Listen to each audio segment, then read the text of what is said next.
I think every one of us would not have expected that we are still not knowing how the Brexit will go on. And when we discussed these questions for months and years, any one of us thought that a solution must have been there at a time like this, but we are not at the stage, and so anyone is discussing about what will be the next steps to go. I think there has been a very good discussion between the European Union and the United Kingdom and the government, and the European Union brought it to get an agreement. But in the end, it has to be accepted, and there is still an ongoing debate in the Parliament, as you know, with very different and difficult ideas about the question. In the end, no one knows what is the idea of the Parliament that it should be, that a solution should look like. But I hope, though there is still some days, just a very few days and just very few weeks up to the planned Brexit, that we will have an agreement up to that time. It is in the interest of the United Kingdom and of Europe. Looking at the financial sector, I'm absolutely sure that we will be able to manage all the questions related to that. But this is more or less something which is just related to our will, and we have the possibilities to do the necessary steps because it's more virtual. So it's nothing where things have to be carried and goods have to be transported and things like that. But if we look at the industrial sector, and if we look at trade, it's much more complicated to have a solution for something which could be a hard Brexit. And I think this should be not underestimated if we look at the economic development of the UK or also of the European continent, because the world is a little bit different as most of the populace think.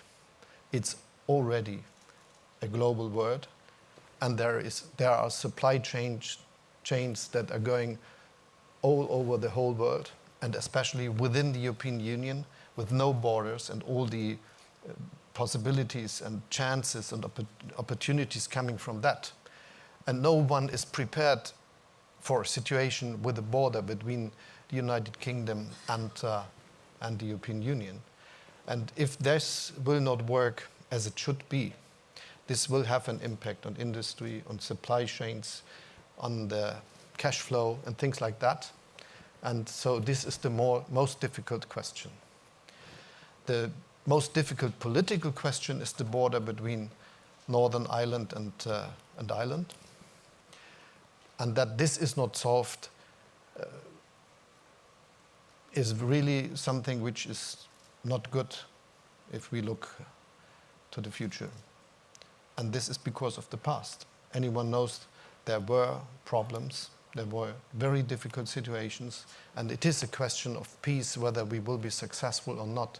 And so I hope that in the end this problem will be solved as well.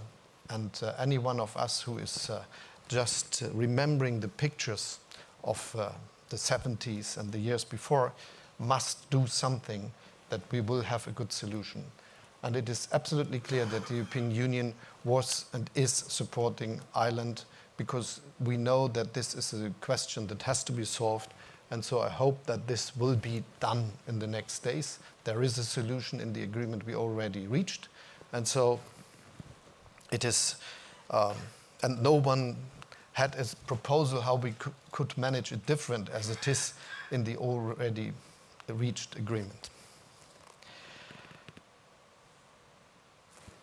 I think regardless of the outcome of the Brexit, Germany and the United Kingdom will always be friends and partners. And this should be said in the beginning about the financial consequences and the consequences for the financial industry and the landscape in Europe.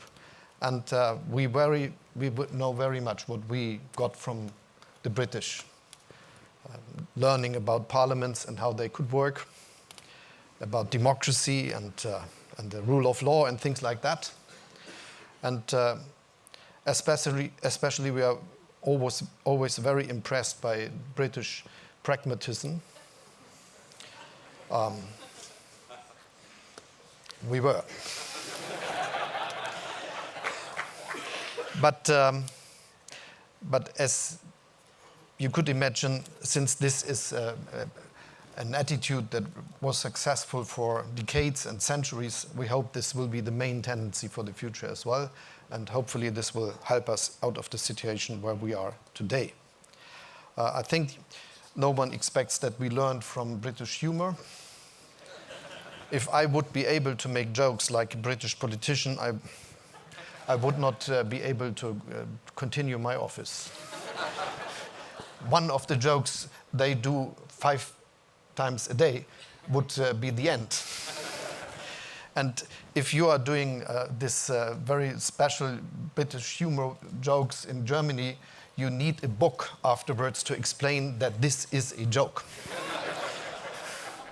So I think 2 or 3 times in my life I did so, and it caused really severe problems, and I'm happy that I survived them. In the end, we have to find a solution, and there will be a change. I'm absolutely sure that London and the UK will be a financial place of a big importance in the world, but there will be differences to the situation we have today. And it is obvious that there will be a lot of business that moves to the European Union. And this is because this is a market. There is an economy which is working together, and this has an impact on a lot of decisions industry is doing. And you know that it is necessary to be there where this business is handled. And so there will be a different landscape we will have in the future. As you know, many of the companies we discussed with and many others discussed are now taking parts of the business to places in Europe.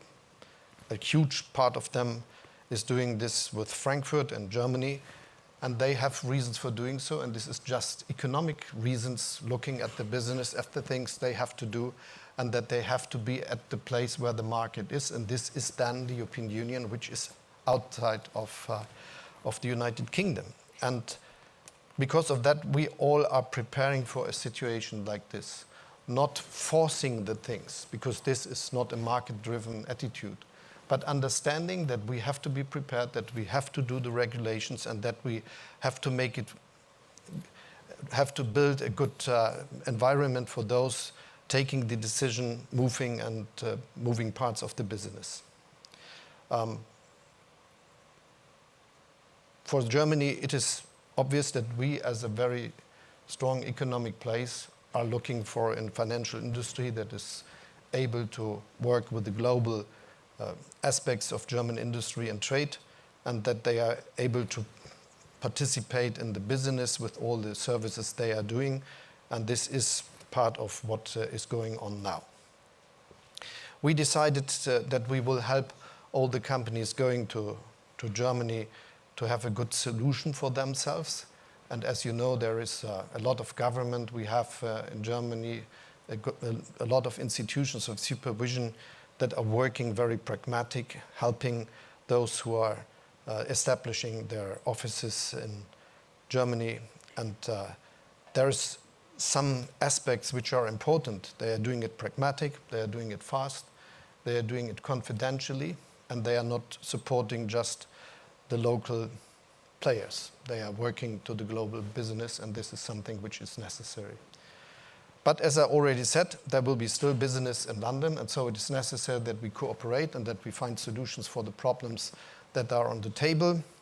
And there are some of them that have to be solved in the next time. I'm absolutely happy that the European Union and we made the necessary decisions to deal with any situation. And we are also prepared for a hard Brexit, and we are prepared to give the business the chance that they could continue with the things that are on the table, the business that are running, because otherwise we would have a really big financial problem. And so anyone is doing it not just looking what he could get for a small benefit from not helping someone, but acting in a way that we will be able to serve the business, that it can continue, though there possibly might be no agreement about the Brexit. To make a long story short, we hope that any one of us will be able to face the situation. You should understand that the German government is very pragmatic, that the authorities are, that we want to help anyone, that there will be not a problem coming from the financial institutions and the financial industry in Europe, in Germany, and in the UK. But in the end, we need a political agreement.